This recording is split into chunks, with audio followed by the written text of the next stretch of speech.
friends, welcome back. It is day 13 of our 30 days of journal prompt challenge. Yesterday's prompt was top 5 favorite movies and series at the top of your head and why you love them. So if you know about me, just a little disclaimer, I really love anime and animated movies. So it was hard for me to think about all of the shows that I've watched for the past few years and decide which of those I deem my favorite. And currently, actually, I have been reading a lot of manga, and just for the sake of this prompt, I wrote movies or series. So this disregards all of the manga or books that I've been consuming for the past few days or months rather. So my answer to this prompt was, on the top of my head, I'd say the first one is a no-brainer. First one is Haikyuu. Haikyuu is that long sports anime that promotes self-growth, teamwork, acceptance of failures, and striving to improve yourself in order to achieve your goal. There are so many people to love and adore with the characters and even with the teams that the main character, Team Karasuno, faces. You can't hate any of them really because they are all that equally passionate in their own way. And so Haikyuu is that one anime that I read the manga before I watched the anime, and I really got attached to all of most if not all of the characters, and I have my favorites from each team. And so if you haven't watched Haikyuu or read the manga, I understand that it is quite long and there are a lot of people to keep track of, but it is one of those feel-good shows that that afterwards you feel more motivated. It's that type of show, typical sports anime but in a good way. The second one is Detective Conan, or if you know the manga, it is the Case Closed series. The series serialized the year I was born, I think, or maybe it was the anime that started in 1996. I can't remember, but this is my childhood. I grew up with Detective Conan and the Case Closed series.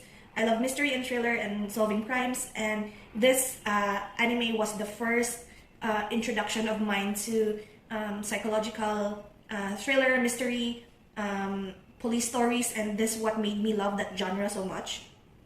The third is actually Alice in Borderland. This is the only live-action series that I have included in my list, specifically because I love the manga so much, and I know that I can include manga in this list of 5 things, so I included the live-action because it was also that good.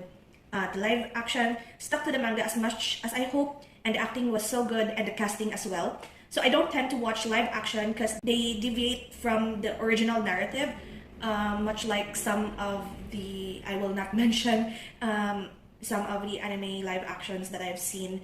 I actually saw like the trailers and like the reviews, and I didn't waste my time watching the live action when I know that the story is so far away from the original narrative. But this one actually nailed it to a T and added other like games and such that are not from the manga, so it's like fresh in its own way, but also stuck to what the main storyline and the main plot of the whole series was, and I appreciated that so much.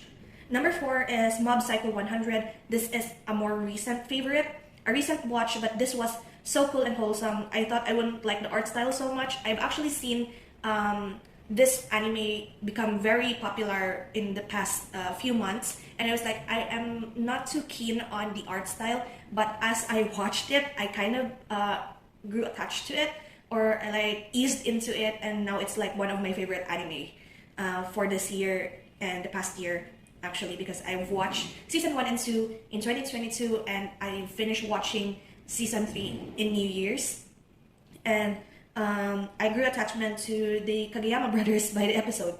And the last one, I actually had a hard time thinking of what to put in my last spot because I was searching in my brain like what are the other wholesome anime that I watched, because I wanted to include like I already have like mystery, I already have psychological horror, I have like what do you call that, high stakes game, I have sports anime, so like I also have supernatural fantasy. So what are the wholesome like Iyashikei sort of anime that I could include in this list? And that was A Place Further Than the Universe. I don't really gravitate towards romance and like the cry sort of series. I don't like crying my eyes out because of an anime or a show or even a movie. But this one left me crying at one point and so motivated to reach my dreams by the next. It shows how determination and right timing are so important, and I somehow relate with the feeling of wanting to find a meaning for your life. Like you feel like you got to do something memorable before you graduate, which is like the whole starting point of the show, and like finding your own voice, finding your own path, finding what you're passionate about, and like leaving a mark on the world. Even though they are very young, at least they are very motivated, and I too become motivated after watching this and cried my eyes out early in the morning as I binge watched this. So other than that, I have special mentions. I have Mushishi. If you have seen like a previous like favorite horror and psychological horror list from my past video, I mentioned this. This was like one of those yokai sort of supernatural anime. Another one is Higurashi. Higurashi was also part of that list, but I won't be including like the later half of the last season episodes because no, the original past, like I can't remember the year, but the original Higurashi was better, even though it's like very much gore and horror. The previous ones were better than the remake ones or remastered ones or the continuation. And the last one was Gintama. Gintama was a very, very long season, or rather a very, very long series with multiple seasons and movies and like arcs, but it is worth it. So if you are like having this second thoughts of like, oh, Gintama is like very long and I don't have much time for it, it is actually very worth it. So if you like take like few episodes every day, like every few episodes is like one arc and like one story, so like you can stop there or like you can move forward. There are a lot of fillers, of course, but each filler is actually very memorable, and the callbacks to previous episodes is very apparent in the whole series. So like if you even watch the fillers, they relate it to another episode along down the line. So that is like the best part of Gintama. And of course, it's very meme-ish, very parody, and it's just good fun and even good to rewatch if you've already watched it. So that is my top 5 favorite series. I did not include any animated movie because on the top of my head, I can't remember which one that I say that I really, really like more than the 5 series that I've included in this list. So that is why there's no animated movies. So we move on to day 13, and I will pick a prompt for today. This one is saying hi to me, so choose this. Biggest distraction in your life? I'm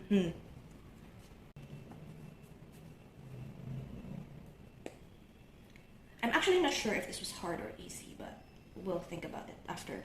So I will start the timer, and our 15 minutes for day 13 will begin.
And so that is it for our 15 minutes today. Thank you so much, guys, for joining me and journaling with me today. I hope you enjoyed the prompt so far. These videos will always be here for you anytime you want to journal. And if you want anyone to accompany you, I will always be here and my videos will always be here. So that is it for day 13. I hope to see you again tomorrow. Take care, friends, and I'll see you then. So until then, bye-bye.